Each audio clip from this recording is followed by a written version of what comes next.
9월 18일 주일 말씀의 실제입니다. 하나님의 계획을 따르십시오. 어떤 길은 사람이 보기에 바르나 필경은 사망의 길이니라. 사무엘상 15장은 사울에 대해 이야기하며 어떻게 하나님께서 사울이 아말렉을 이기게 하셨는지 보여주십니다.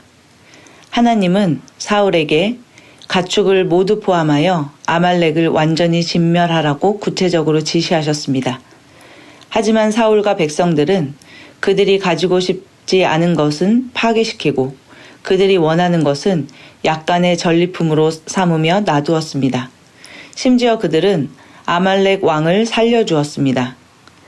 하나님은 사울에게 기분이 상하시고 이렇게 말씀하셨습니다. 내가 사울을 왕으로 세운 것을 후회하노니 그가 돌이켜서 나를 따르지 아니하며 내 명령을 행하지 아니하였음이니라. 얼마나 유감스러운 일입니까? 사울은 왕이었으며 백성들이 그를 따를 때 그는 하나님을 따랐어야 했습니다. 하지만 그는 하나님의 직접적인 지시를 거듭 불순종했습니다. 선지자 사무엘이 사울의 잘못에 대해 책망했을 때 사울은 이를 백성의 탓으로 돌렸습니다. 그는 이렇게 말했습니다.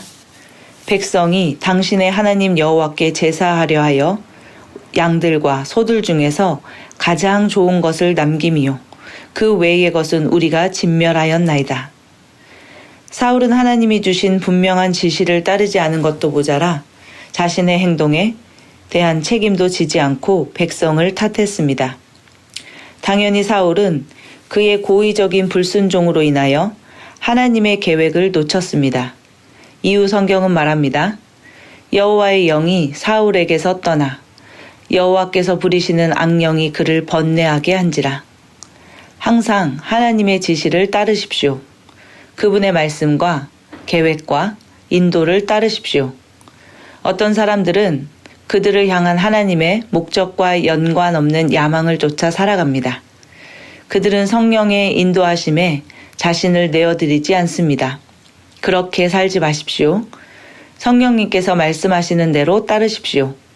성령님은 당신에게 신비와 신성을 드러내시는 분이시며 하나님의 꿈 안에서 당신 자신을 발견하도록 도우시는 분입니다.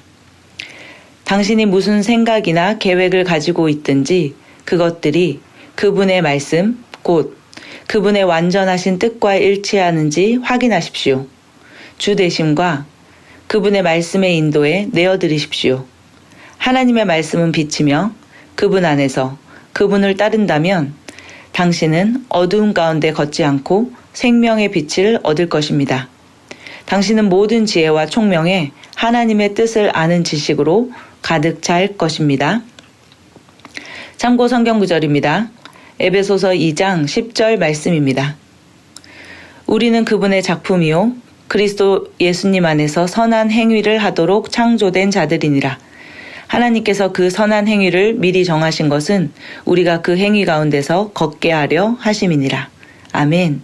우리는 하나님의 작품이며 그 안에서 재창조된 자들입니다. 우리는 미리 정하신 하나님의 말씀에서 지시하시는 하나님의 말씀에서 계획하시는 그 말씀대로 따라가는 자들입니다. 우리는 날마다 성령님께 그 지시를 구하고 주님께서 주시는 감동을 따라 말씀을 따라 지시를 따라 그 빛을 따라 걸어가는 자들입니다. 우리의 삶을 통해 하나님의 계획과 말씀이 실제로 이루어지는 삶을 우리는 살아갑니다. 함께 고백하겠습니다. 나는 성령님과 그분의 말씀의 인도에 내 자신을 완전히 내어드립니다. 그분의 말씀은 내 발의 등이요 내 길의 빛이기 때문입니다. 성령님은 나를 성공, 승리, 무한한 기쁨의 길로 인도하십니다. 할렐루야. 아멘.